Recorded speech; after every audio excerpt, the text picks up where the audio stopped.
Hello दोस्तों। H foundation Bhilwara के YouTube channel पे आपका फिर से स्वागत है। हम इससे पहले लगभग 2 चैप्टर पूरे कर चुके हैं, जिसमें अपना पहला चैप्टर अपन कर चुके हैं और सेकंड चैप्टर कर चुके हैं केमिस्ट्री का। आज इस वीडियो में हम अपने जो बायो वाले चैप्टर हैं, जिसका नाम है आपके जैव प्रक्रम, उसको शुरू करेंगे। तो आपका ये जो चैप्टर देखा जाए तो ये काफ़ी इंपॉर्टेंट चैप्टर है और काफ़ी अच्छे मार्क्स का भी चैप्टर है। दूसरा, ये आपके बेसिक फंक्शन के बारे में बताता है। दूसरे चैप्टर की तुलना में अगर हम देखें तो थोड़े बोरिंग हो सकते हैं, पर ये क्या आपके शरीर के बारे में जो इन्फॉर्मेशन है उसके बारे में काफ़ी डिटेल में बताता है। तो हम जो डेली लाइफ की जितनी भी प्रोसेस करते हैं उसके बारे में हमको ना के बराबर पता होता है कि हमारी ये जो क्रियाएं हो रही है वो क्यों हो रही है। पर इस चैप्टर में क्या है, जब हम इस चैप्टर को पढ़ लेंगे तो आपको ये अंदाजा हो जाएगा कि हाँ, ये फंक्शन या ये कार्य कैसे हो रहे हैं। तो आपका जो चैप्टर है उसका क्या नाम है, जैव प्रक्रम। तो पहले नंबर अगर हम समझे कि जैव प्रक्रम में हमको क्या क्या पढ़ना है, तो आप देखोगे कि यहाँ पे जो हमारे मेन टॉपिक है, इसमें अगर हम देखें तो मेनली हमने इसको 4 पार्ट में डिवाइड किया है। पहला जो पार्ट है आपका वो क्या है, पोषण। दूसरा जो पार्ट है आपके श्वसन। तीसरा जो पार्ट है परिसंचरण। और चौथा जो पार्ट है अपना वो क्या है, उत्सर्जन। ठीक है। तो इसमें से आपके जो ये 4 पार्ट है, इसको अगर हम कवर कर लेंगे तो ये चैप्टर आपके इजीली कंप्लीट हो जाएगा। इस चैप्टर को जब शुरू कर रहे हैं तो चैप्टर का जो आपका नाम है वो क्या है, जैव प्रक्रम। अब जैव प्रक्रम का मतलब क्या होता है उसको समझ लेते हैं सबसे पहले। तो हम जितने भी कार्य करते हैं, जितने भी, तो पहले नंबर आपको अगर डेफिनेशन देखी जाए इसकी कि जैव प्रक्रम की डेफिनेशन क्या होगी। ठीक है। तो जैव प्रक्रम की अगर बात करें तो जो भी कार्य हम अपने जीवन के अनुरक्षण के लिए करते हैं, अनुरक्षण का मतलब होता है जो हम अपने जीवन के बचाव के लिए कर रहे हैं या फिर हम अपने जीवन के वृद्धि के लिए कर रहे हैं, वो सारे ही प्रक्रम किसके अंदर आते हैं, आपके जैव प्रक्रम के अंदर। मतलब हम दो इसको भागों में बांट सकते हैं। पहला हम अगर कहें तो आपने बोला कि जितने भी कार्य हम कर रहे हैं, ऐसे कार्य जो हमारे कार्य कौन से, जीवन के अनुरक्षण में मदद कर रहे हैं, अनुरक्षण में। ठीक है। अनुरक्षण का मतलब हमको जिंदा रखने में जो मदद करे। और दूसरा, अगर हम बोले कि जो हमारे जीवन में या शरीर की वृद्धि के लिए कार्य करें, वो सारे कार्य जो होंगे वो किसके अंदर आएंगे, आपके वो आएंगे आपके जैव प्रक्रम के अंदर। ठीक है। अब इसको समझ लेते हैं एक्चुअल में क्या क्या हम करते हैं जिसके कारण हमारे जो अनुरक्षण हो पाता है या जीवन की वृद्धि हो पाती है। तो जैव प्रक्रम को अगर हम बांटें तो सबसे पहले अगर हम बात करें तो एक वर्ड आता है आपके पोषण। ठीक है। अब ये पोषण क्या होता है, पोषण का मतलब ये हुआ कि हम क्या कर रहे हैं कि कहीं ना कहीं से हम भोजन को प्राप्त कर रहे हैं। तो जो भोजन प्राप्त करने की विधि होती है वो नॉर्मली हम क्या कहते हैं, पोषण। ठीक है। अगर हम पोषण नहीं ग्रहण करें या पोषण प्राप्त नहीं कर पाए तो आपको पता है कि हमारे शरीर में काफी मात्रा में ऊर्जा की कमी हो जाएगी और हम जो डेली लाइफ के जो भी फंक्शन है या कार्य हैं वो नहीं कर पाएंगे। तो सबसे पहले आप बोल रहे हो कि जो पोषण है इसके बिना हमारा जीवन अनुरक्षित नहीं रह सकता, मतलब जीवित नहीं रह सकता। तो वो भी क्या है, एक तरह का जैव प्रक्रम है। ठीक है। फिर अगर अपन बात करें श्वसन। ठीक है। श्वसन की अगर बात करें तो श्वसन में होता क्या है कि जब आप सांस लेते हो तो सांस लेने के साथ साथ क्या होता है, कुछ ऑक्सीजन जो है वो आपके शरीर में जाती है और ऑक्सीजन जो है उसका उपयोग होता है ग्लूकोज को तोड़ने में। जब ग्लूकोज टूटता है तो उसके साथ काफी मात्रा में ऊर्जा निकलती है और वो ऊर्जाएं जो होती है वो हमारी कोशिकाओं में जो माइटोकॉन्ड्रिया है उसमें जाके संरक्षित हो जाती है। और समय पड़ने पर जब भी हमको कोई कार्य करना होता है उस ऊर्जा का उपयोग होता है। जैसे हमको चलना है, फिरना है, दौड़ना है, भागना है, या फिर हम बोल सकते हैं कि जब हम बैठे भी हैं तो हमारा जो हृदय है वो कार्य कर रहा है, हमारी जो किडनी है वो कार्य कर रहा है, हमारा जो मस्तिष्क है वो कार्य कर रहा है। उन सबको कार्य करने के लिए ऊर्जा चाहिए। वो ऊर्जा जो है वो नॉर्मली हमको कहाँ से मिलती है, श्वसन से। तो ये भी एक तरह से हम बोल सकते हैं कि श्वसन जो है वो भी किसके अंदर आएगा, आपके जैव प्रक्रम के अंदर आएगा। फिर अगर हम बात करें कि और क्या हो सकता है, तो इसके बाद आपके हो सकता है परिसंचरण। परिसंचरण, परिसंचरण का मतलब ये होता है कि जब हम खाना खाते हैं या फिर हम श्वास लेते हैं तो श्वास लेते समय हमने देखा है कि जो आपसे अभी पूछ पहले वाले इसमें देखा कि ऑक्सीजन हर एक भाग तक पहुंचती है। तो वो ऑक्सीजन हर एक भाग तक पहुंच किसके कारण पाती है, तो आपने देखा कि जो आपका रक्त है वो आपके पूरे शरीर में कहीं ना कहीं हमेशा व्यवस्थित रहता है। तो रक्त जो है वो आपकी मदद कर रहा है हर एक भाग को, जैसे कि बोल सकते हैं कि ऑक्सीजन को पहुंचाना है, जैसे हम देख सकते हैं कि किसी भी पोषक तत्व को पहुंचाना है, वो सारा कार्य कौन कर रहा है, वो आपका रक्त कर रहा है।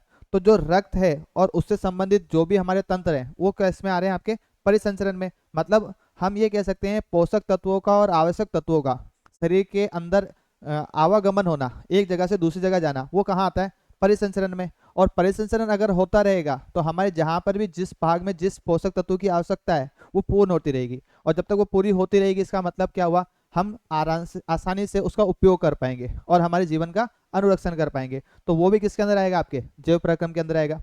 फिर अगर हम बात करें कि परिसंचरण के बाद क्या होता है, कि अगर हम बात करें कि अगर पदार्थ का उपयोग होगा तो उससे हमेशा कुछ ना कुछ वेस्टेज बनता है। सिंपल एग्जांपल है, जब भी हम कुछ सामान लेके आते हैं और उस सामान से हम कुछ उपयोग करते हैं तो उपयोग करने के साथ साथ आप देखोगे कि उसका कुछ ना कुछ वेस्टेज बनता है, या उसका अपने क्या बनता है, कचरा बनता है। वैसे ही हमारे शरीर में अगर हम बहुत सारे पोषक तत्वों का उपयोग कर रहे हैं तो वो जब प्रक्रिया होती है तो उसमें बहुत से पदार्थ तो काम में आ जाते हैं, पर कुछ पदार्थ ऐसे होते हैं जिनका उपयोग नहीं हो पाता और वो पदार्थ हमारे शरीर में ऐसे ही रह जाते हैं। वो पदार्थ जब हमारे शरीर में रहेंगे तो हो सकता है उनसे होने वाले जो हानिकारक प्रभाव है वो हमारे शरीर में दिखे, तो उसको बाहर करना भी जरूरी होता है। अगर वो शरीर से समय समय पे बाहर होते रहेंगे तो हमारे शरीर के अंदर जो पोषक जो जहर का निर्माण है या विष है उसकी मात्रा क्या रहेगी, संतुलित रहेगी, कम रहेगी, और हम क्या रहेंगे, अनुरक्षित रहेंगे। तो उसका जो कारण है वो क्या होगा, आपके उत्सर्जन, मतलब हानिकारक पदार्थों को अपन शरीर से बाहर निकाल दें तो वो भी क्या कहलाएगा, आपका एक जैव प्रक्रम कहलाएगा। ठीक है, अब इसके अंदर बात करें और क्या हो सकता है, तो आप एक और इसमें लिख सकते हैं हम, जैसे पाचन। ठीक है, अगर हमने खाना खाया और खाना खाने के बाद अगर खाना नहीं पचता है तो वो भी एक तरह की समस्या है। क्यों, जब तक खाना पचेगा नहीं तो उसके अंदर जो खाने में जो घटक हैं जो हम शरीर में हमारे लिए आवश्यक है उन घटकों का सही से उपयोग नहीं हो पाएगा, अवशोषण नहीं हो पाएगा, और अगर अवशोषण नहीं होगा तो हमारे शरीर में धीरे धीरे किसी ना किसी पोषक तत्व की कमी हो जाएगी। जैसे अगर हम बोलेंगे हमारे शरीर में प्रोटीन की कमी हो जाए तो हमारे शरीर में के अंदर जो वृद्धि है या फिर जो मरम्मत है वो नहीं हो पाएगी। तो पाचन भी आपका एक सबसे महत्वपूर्ण जैव प्रक्रम के अंदर आता है, जिसमें हम नॉर्मली जो खाना होता है, भोजन होता है, उसका उपयोग करते हैं और हमारे शरीर में पोषक तत्वों की कमी को पूरा करते हैं। ठीक है, तो ये जो आपके पास दिख रहे हैं कि हम बोलेंगे जैव प्रक्रम में कौन कौन से आपके भाग आते हैं, तो आप बोल सकते हो कि पोषण आता है, पाचन आता है। ठीक है, पाचन के बाद अगर हम बात करें कि भाई हमने पोषण ग्रहण किया, पाचन हो गया, पाचन के बाद क्या होगा, उस पोषक तत्वों का हमारे शरीर में इधर से उधर क्या होगा, आवागमन होगा, तो आप बोलोगे परिसंचरण हो रहा है। और परिसंचरण जब होगा तो उसका हम कहीं ना कहीं ग्लूकोज या इनका टूटने पर ऊर्जा मिलेगी, तो वो कहाँ होगा, आपके श्वसन में। और इस श्वसन के दौरान या जो भी उपयोग होगा उसके बाद हमारे कुछ हानिकारक पदार्थ बचेंगे और उनका शरीर से बाहर होने की जो प्रक्रिया है वो किसके अंदर आएगी, आपके उत्सर्जन के अंदर आएगी। ठीक है, तो सिंपल सा है कि ये जो प्रक्रम हमने लिख रखे हैं यही एक्चुअल में क्या है, जैव प्रक्रम, या जो हम कह सकते हैं कि ये हमारे जीवन की या हमारे शरीर की बेसिक फंक्शन है, सामान्य क्रियाएं हैं जो हमारे शरीर में होना जरूरी है। अगर ये नहीं होंगे तो हम नॉर्मली जिंदा नहीं रह सकते, हमारा जीवन का अस्तित्व संभव नहीं हो पाएगा। तो इन सारी ही प्रक्रियाओं को साथ में मिला के हम क्या कह देते हैं, जैव प्रक्रम कह देते हैं। क्या कह देते हैं, जैव प्रक्रम। ये आपको याद रखना है। ठीक है, तो ये तो था इस चैप्टर का इंट्रोडक्शन कि नॉर्मली कि जैव प्रक्रम क्या होता है। अब अगर हम देखें कि आगे क्या टॉपिक है हमारा, तो जैसे कि हमने देखा था सबसे पहले जब आपने देखा कि जो टॉपिक्स है उसमें हमने लिख रखा था पोषण। क्या लिख रखा है, पोषण। और पोषण में हमने लिख रखा है पादपों में पोषण, जंतुओं में पोषण, मानव में या पाचन तंत्र। एक्चुअल में ये जो वर्ड आ रहा है आपके पोषण, इसका मतलब क्या होता है इसको हम समझ लेते हैं। ठीक है, ठीक है, अब देखो अगर हम बात करें कि पहले नंबर जो वर्ड आ रहा है आपके पास पोषण, इस पोषण से पहले हम एक चीज समझ लेते हैं कि पोषक तत्व। क्या वर्ड आया आपके, पोषक तत्व। पोषक तत्व का मतलब ये हुआ कि जो आप भोजन ग्रहण करते हो, तो जिस रूप में आप भोजन करते हो तो उसको हम बोलते हैं कि इसका भोजन के अंदर तो विटामिन है, इसके अंदर क्या है, इसके अंदर प्रोटीन है, और कहीं कहीं हम बोलते हैं कि इसके अंदर बहुत सारे आयरन है, ये वगैरह सारी चीज। तो सिंपल सी बात है कि जो आपका भोजन है उस भोजन के अंदर कोई छोटे छोटे सूक्ष्म मात्रा में क्या होते हैं, आपके घटक होते हैं। उन घटकों को ही हम क्या बोल देते हैं, पोषक तत्व। मतलब जैसे कि आप बोल सकते हो कि आपके भोजन के अंदर है कार्बोहाइड्रेट, तो कार्बोहाइड्रेट भी एक घटक है भोजन का, और इस कार्बोहाइड्रेट को हम क्या बोल सकते हैं, पोषक तत्व। वैसे ही प्रोटीन है, वसा है, विटामिन है, खनिज तत्व है, और आप बोल सकते हो कि जितने भी आवश्यक तत्व हैं वो हमारे कहाँ होंगे, भोजन के में होंगे। तो भोजन के अंदर जो ये घटक हैं, इन घटक को हम नॉर्मल सिंपल लैंग्वेज में क्या कह देते हैं कि ये सारे क्या हैं, पोषक तत्व है। ठीक है, अब सिंपल सा ये भी हम देख सकते हैं कि भाई जो पोषक तत्व है वो हमको मिल कैसे रहे। क्या हमने वातावरण से सीधे ही कार्बोहाइड्रेट ले लिया, या हमने किसी पे निर्भर है। ठीक है, मतलब हम किस विधि से उस पोषक तत्व को प्राप्त कर रहे हैं। जिस विधि से हम पोषक तत्व को प्राप्त करेंगे वो विधि क्या कहलाएगी, आपके पोषण कहलाएगी। अब इसमें कैसे समझे इसको, सिंपल से अगर हम समझे, पेड़ पौधे जो हैं वो क्या होते हैं कि प्रकाश की सहायता से और क्लोरोफिल की मदद से आसपास के वातावरण में CO2 और जल की मदद से क्या कर लेते हैं, खुद प्रकाश संश्लेषण करते हैं और खुद के लिए भोजन बना लेते हैं। तो उन्होंने क्या किया, उन्होंने कच्चे पदार्थ को, उन्होंने क्या किया, जो आपके कच्चे पदार्थ थे, कच्चे पदार्थ मतलब क्या हुआ, जैसे हम कह सकते हैं CO2, दूसरा क्या था आपके पास H2O, ठीक है, और इनका उपयोग करके उन्होंने क्या कर लिया, अपने लिए भोजन बना लिया। और भोजन जो बनाया, तो आपने बोला कि इन्होंने तो कच्चे पदार्थ का उपयोग किया, इन्होंने तो किसी पे निर्भर नहीं रहना पड़ा इनको, तो आपने बोला इसने सीधा ही प्रकाश की मदद से इन CO2 और H2O का उपयोग करके भोजन बना लिया, तो ये खुद का भोजन खुद प्राप्त कर सकते हैं, आसानी से खुद का भोजन बना सकते हैं। तो आपने बोला ये जो चीजें हैं ये किसके अंदर आ जाएगी, आपके स्वयंपोषी, ठीक है। तो ये स्वयंपोषी का मतलब क्या हुआ, स्वयंपोषी का मतलब ये हुआ कि इन्होंने जो पोषण प्राप्त किया है वो कच्चे माल का उपयोग करके खुद ही बना लिया है, ये किसी पे निर्भर नहीं रहे। तो इसलिए हमने बोला कि ये भी पोषण ग्रहण कर रहे हैं, ये भी पोषण ग्रहण कर रहे हैं, पर इनके पास जो विधि है वो क्या है कि किसी पे निर्भरता नहीं है, खुद अपना भोजन बना सकते हैं प्रकाश या कच्चे मालों का उपयोग करके, ठीक है। तो इस तरह से हम बोल रहे हैं कि ये स्वयंपोषी है, ठीक है। अब बात करें हमारे जैसे जीवों की या हमारे जैसे जंतुओं की, तो अगर हम देखें तो हम जो हैं सिंपल, अगर आपको CO2 या H2O दे दी जाए तो हमारे पास ये विधि नहीं है कि हम प्रकाश संश्लेषण द्वारा आसानी से भोजन को बना सकें, ठीक है। पर हम क्या करते हैं कि हम जो ये पेड़ पौधे हैं ये जब भोजन बनाते हैं इसको इनसे प्राप्त कर लेते हैं और फिर इनको हम अपने भोजन के रूप में ग्रहण करते हैं, क्योंकि हम अपने भोजन के लिए किसी ना किसी तरह से इन पर निर्भर हैं, स्वयंपोषी पर। तो हम क्या कहलाते हैं, हम कहलाते हैं विषमपोषी, मतलब हमारा जो पोषण ग्रहण करने की विधि है वो किसी ना किसी पे निर्भर कर रही है, तो इसलिए हम किस में आ जाते हैं, विषमपोषी के अंदर। तो मतलब विषमपोषी भी क्या है, एक विधि है जो जिस तरह से हम क्या कर रहे हैं, भोजन को प्राप्त कर रहे हैं या पोषक तत्वों को प्राप्त कर रहे हैं, ठीक है। एक बार इसको वापस से रिवाइज करते हैं, देखते हैं। सबसे पहले हम बात करेंगे पोषक तत्व क्या हुआ, तो आपने बोला जो भोजन के अंदर घटक है वो सारे ही तत्व क्या कहलाते हैं, पोषक तत्व कहलाते हैं। उदाहरण पढ़ा हमने कार्बोहाइड्रेट, प्रोटीन, वसा, विटामिन और खनिज तत्व, ये हमने उदाहरण पढ़े। फिर हमने पढ़ा कि जब हम इनको प्राप्त कर रहे हैं तो उसकी विधि क्या है, जिस विधि से हम इसको प्राप्त करेंगे वही विधि क्या कहलाएगी, आपकी पोषण, ठीक है भाई। पोषण मतलब समझ में आ गया कि विधि क्या होती है। फिर हमने बोला विधि दो प्रकार की हो सकती है, कैसे, या तो हम कच्चे माल का उपयोग करके सीधा भोजन प्राप्त कर लें, बना लें, जिसमें कौन सी विधि आती है, आपके प्रकाश संश्लेषण, तो वो विधि क्या कहलाएगी, पोषण की स्वयंपोषी। और अगर भोजन बनाने के लिए हम जो है किसी ना किसी तरीके से स्वयंपोषी पर निर्भर हों और कच्चे माल का उपयोग करके हम खुद का भोजन नहीं बना पा रहे हो, तो हम जो पोषण में आएंगे वो पोषण कैसा कहलाएगा, विषमपोषी पोषण। समझ में आया यहाँ तक, तो इसको आपके दिमाग में इसे याद रखना है, ठीक है। आगे देखो, इसमें लिख रखा है पोषण के प्रकार, तो पोषण के प्रकार में हम इसको यहीं लिख लेते हैं। सबसे पहले अपन ने लिखा था स्वयंपोषी पोषण, ठीक है।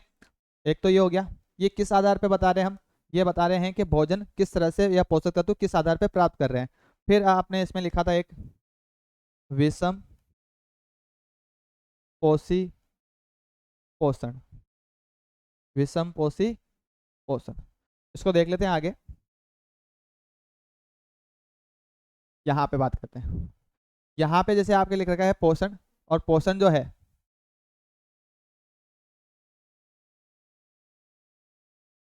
ये जो पोषण है इसमें हमारा सबसे पहला टॉपिक कौन सा है, स्वयंपोषी पोषण, ठीक है। पहले नंबर उदाहरण से समझते हैं हम कि आपके पास है हरे पादप और एक होते हैं आपके नीले हरे शैवाल। नीले हरे जो शैवाल होते हैं नॉर्मली ये क्या कर सकते हैं कि जो प्रकाश है और जो कच्चे पदार्थ हैं उनका उपयोग करके अपना भोजन बना सकते हैं, तो ये खुद का भोजन बना पा रहे हैं, इसलिए हम इसको किसके अंदर रखते हैं, स्वयंपोषी। मतलब इनके पास कौन सी विधि पाई जा रही है, तो हम बोलेंगे इनके पास पाई जा रही है प्रकाश संश्लेषण, ठीक है। तो इससे हम एक चीज और आइडिया लगा सकते हैं कि जो भी जंतु जीव या पेड़ पौधे अगर उनके अंदर प्रकाश संश्लेषण होता है तो वो खुद का भोजन बना सकते हैं, और खुद का भोजन बना सकते हैं तो वो आएंगे आपके स्वयंपोषी पोषण के अंदर आएंगे। और अगर हम बात करें कि विषमपोषी, तो अभी हमने इसको पढ़ा था कि ये खुद का भोजन नहीं बना सकते, ये किसी ना किसी तरह से किस पर निर्भर होते हैं, स्वयंपोषी पर निर्भर होते हैं, तो उनको हमने बोल दिया कि स्वयंपोषी पर निर्भरता रहती है इनकी। तो ऐसे जीव जो स्वयंपोषी पर निर्भर रहते हैं उनको क्या कहा जाता है, उनको कहा जाता है आपके विषम पोषी पोषण। इसका क्या उदाहरण हो सकता है? तो सिंपल सबसे अच्छा उदाहरण है मानव, ठीक है। दूसरा क्या हो सकता है? जितने भी जंतु हैं, ठीक है। और कौन हो सकते हैं? जितने भी अपन बोल सकते हैं, और कोई आपके जैसे कि एग्जाम्पल ले सकते हैं हिरन जंतुओं में, ठीक है। और बात कर सकते हैं आपके, ठीक है, हिरन हो गया, गाय हो गए, गाय, ये सब किसके अंदर आएंगे? आपके विषम पोषी पोषण के अंदर आएंगे, ठीक है। तो आपको इतना दिमाग में रखना है। अब आगे देखो, इसको और हम बांट रहे हैं, जैसे विषम पोषी तो हो गए, पर विषम पोषी में भी अगर हम देखें तो सबके सब पेड़ पौधों पे सीधे निर्भर नहीं रहते। जैसे अगर हम बात करें कि हिरन है, हिरन जो है वो घास खाती है, ठीक है, तो वो घास पे निर्भर है। पर अगर हम बात करें उसी जंगल के अंदर एक शेर भी होता है, जो शेर जो होता है नॉर्मली वो क्या खाता है? मांस को खाना प्रीफर करता है। तो आप बोल सकते हो कि एक तो क्या खा रहा है? घास खा रहा है, और एक क्या खा रहा है? मांस खा रहा है। तो आप देखोगे कि जो शेर है वो भी एक तरह से निर्भर है किसी ना किसी अन्य जीव पर, ठीक है। तो उनको भी हम अलग अलग कैटेगरी कर सकते हैं। सबसे पहले आपके कौन सा है? शाकाहारी। तो शाकाहारी का मतलब ही इसमें छुपा हुआ है कि साग। साग का मतलब नॉर्मली ये होता है कि सब्जी, या आप बोल सकते हो हरे पेड़ पौधे। तो जो अपना भोजन साग सब्जी से या घास से इनसे प्राप्त करते हैं उनको हम बोलते हैं शाकाहारी, ठीक है। या हम बोल सकते हैं कि ये सीधे ही पेड़ पौधों पर निर्भर होते हैं अपने भोजन के लिए। तो जो भोजन अपना सीधे ही किससे प्राप्त करते हैं? पेड़ पौधों से, उनको हम क्या बोलते हैं? शाकाहारी। मतलब सीधे सीधे पादपों से भोजन प्राप्त करने वाले, प्राप्त करने वाले जीव,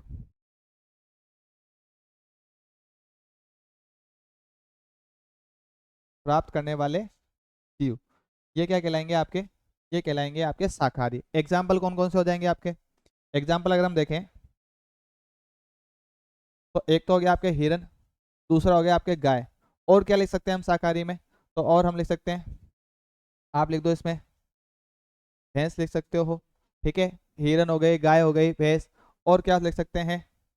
तो यहाँ पे आप लिख दो बैल, ठीक है। नॉर्मली हमारे आसपास जो जीव पाए जाते हैं उनमें देखा जाता है जो घास पे निर्भरता है उनको हम क्या बोल सकते हैं? शाकाहारी। और क्या लिख सकते हो आप? जैसे कि घोड़ा हो गया, ठीक है। ये सारे ही क्या हैं? आपके शाकाहारी है, ठीक है।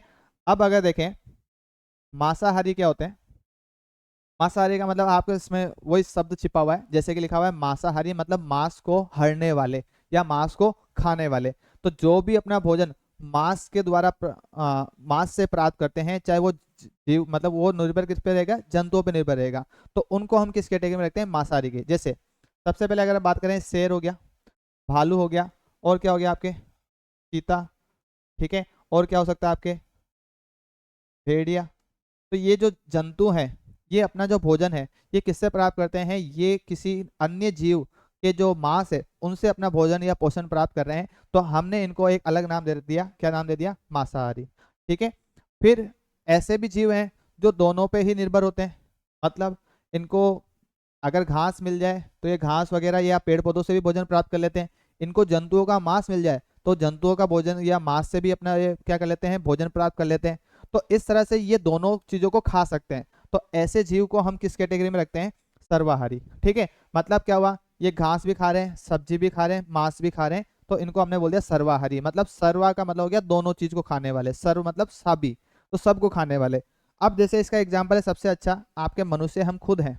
तो कुछ कुछ व्यक्ति होते हैं वेजिटेरियन, कुछ होते हैं नॉन वेजिटेरियन। तो आप बोल सकते हो कुछ तो आपके सिर्फ पेड़ पौधों से प्राप्त जो चीजें हैं उनको खाते हैं, और कुछ जो है जंतुओं से प्राप्त मांस को खाते हैं। और कौन सा उदाहरण हो सकता है? तो आप देखो कि इसका उदाहरण और हो सकता है आपके, जैसे डॉग हो जाए आपके, कुत्ता। और कौन हो सकता है आपके? आप देखोगे जो कौवा है वो भी क्या है? दोनों ही चीजें खा लेता है, ठीक है। तो ऐसे ये जीव हैं, ये कौन किसके उदाहरण है? आपके सर्वाहारी के, ठीक है। तो ये किसका विभाजन किया हमने? तो अगर आप देखोगे तो ये जो विभाजन हमने किया है ये हमने किया है विषम पोषी। किसका विभाजन किया है? विषम पोषी। और इनको हमने किस आधार पे बांटा है कि ये किस पर निर्भर हैं भोजन के लिए? पेड़ों पर निर्भर हैं, जंतुओं पर निर्भर हैं, या दोनों पर निर्भर हैं? तो उसके आधार पे हमने इनको तीन भागों में यहाँ पे विभाजित कर दिया और इसके उदाहरण पढ़ लिए, ठीक है। अब आगे देखें इसमें और क्या इसका विभाजन हो सकता है। तो आपके देखो विषमपोषी प्रकार में और एक और प्रकार आ जाता है कि एक आते हैं परजीवी पोषण, मृतपोषी, और एक आता है आपके प्राणी संपोषण, पूर्ण जांतविक पोषण, पूर्व जैवीय या फिर पूर्णपोषी। अब ये क्या होता है, इतना बड़ा नाम है, कोई चीज नहीं है, सिंपल सा इसको समझ लेते हैं। सबसे पहले हम समझे परपोषी। परपोषी का मतलब क्या हुआ, ये ऐसे जीव होते हैं जो किसी जंतु पर निर्भर रहते हैं भोजन के लिए। जैसे अगर हम सिंपल एग्जांपल लेवें तो एक आप एग्जांपल आप ले सकते हो अमरबेल। ठीक है, अमरबेल की अगर हम बात करें तो अमरबेल क्या होती है कि जो कोई पौधा है उस पौधे पर सहारा लेके उस पौधे पर चढ़ जाते हैं, और जो वो पौधा है जिस पर वो चढ़े, ठीक है, उससे बना हुआ जो भोजन है उसको अवशोषित करते जाते हैं और अपनी रिक्वायरमेंट को पूरा करते जाते हैं। मतलब क्या हुआ कि आपके कोई ये पौधा होगा, मान लो ये पेड़ है, ठीक है, और इस पर क्या होगी, जो अमरबेल है वो इस तरह से इस पे आके लिपट जाएगी, ठीक है, और क्या करेगी, जो भी ये भोजन बनाएगा, ये मुख्य पेड़, इसको हम बोल सकते हैं, इसको हम बोल सकते हैं ये आपके क्या है, परपोषी। ठीक है, जिस पर ये निर्भर है वो क्या हो गया आपके परपोषी। अब ये क्या करेंगे कि इससे आराम से भोजन को जो भी ये प्रकाश संश्लेषण द्वारा ये जो पौधा है या जो पेड़ है भोजन बनाएगा, उस पौधे से भोजन को अवशोषित करेंगे और अपने जो भोजन की जो इनकी आवश्यकता थी उसको इजीली ये प्राप्त कर लेंगे। मतलब जिस पर ये निर्भर है वहां से भोजन को अवशोषित कर रहे हैं।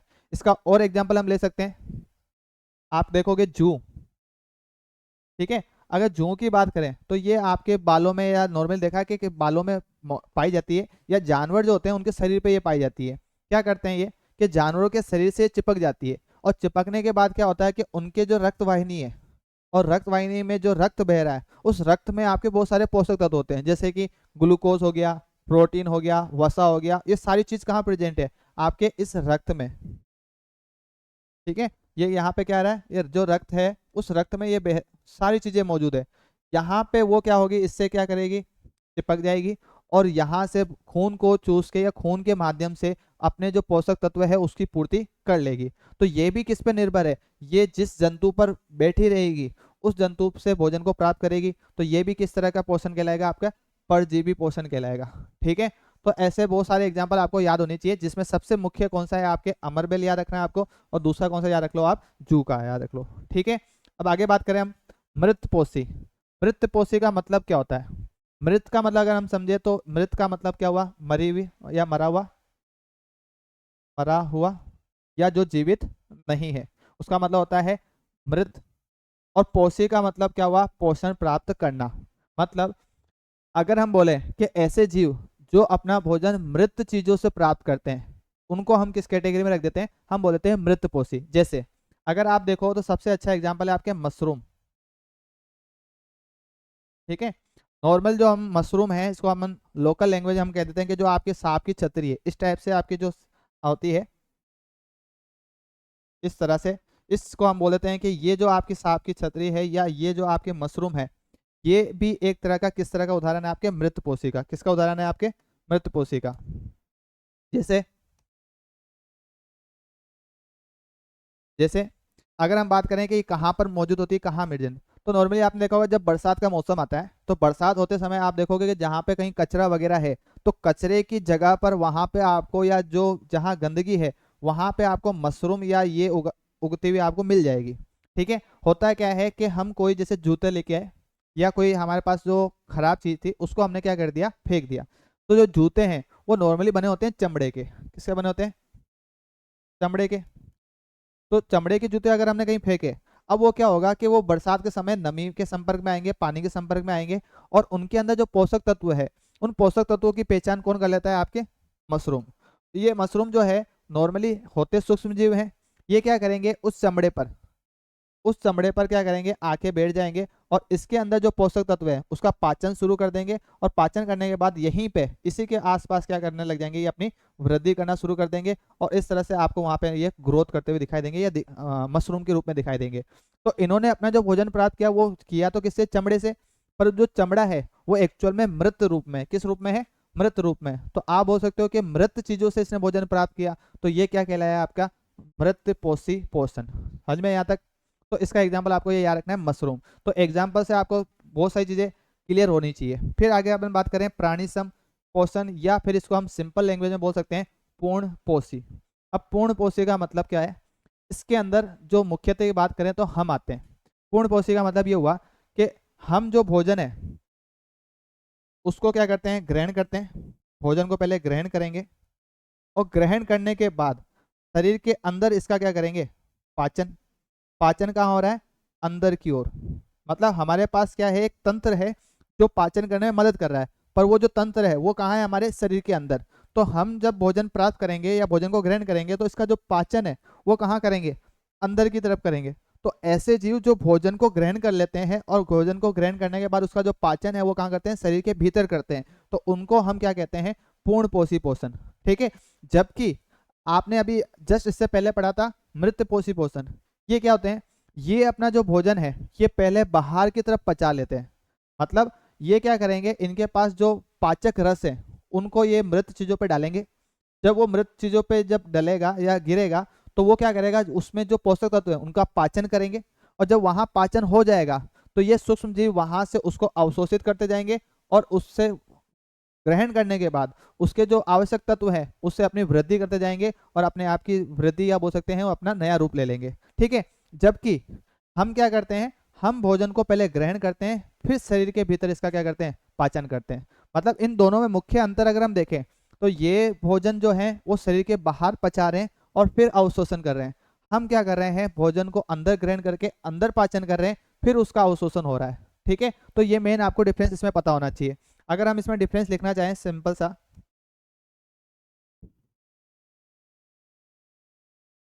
कि भाई आपके पास एक था मृत पोषी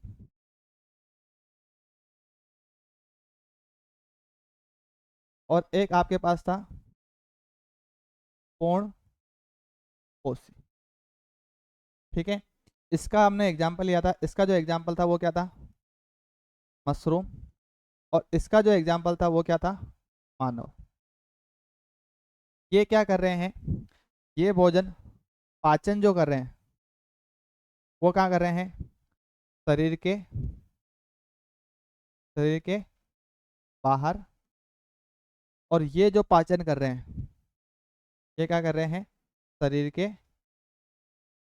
भीतर। ठीक है। दूसरा अगर हम बात करें तो ये आपके लगभग एक कोष के जीव होते हैं, या आप बोल सकते हो ये आपके सूक्ष्म जीव हैं, सूक्ष्म जीव हैं। ठीक है। एक कोष के, जबकि हम कैसे हैं, बहुकोष के जीव हैं। और यहाँ पे अगर बात करें कि ये जो है नॉर्मली भोजन को पचाने के लिए जो पाचक रस है उसका स्त्रावन बाहर की तरफ करेंगे, तो इनका जो पाचक रस है, पाचक रस का स्त्रावन वो कहाँ होगा, तो आप ध्यान रखना वो होगा शरीर से बाहर, शरीर से बाहर। जबकि हमारे अंदर क्या होगा कि जो पाचक रस है, पाचक रस है उनका स्त्रावन कहाँ होगा, शरीर के भीतर, शरीर के भीतर। तो ये हम अंतर थोड़ा सा इसको लिख सकते हैं। ठीक है।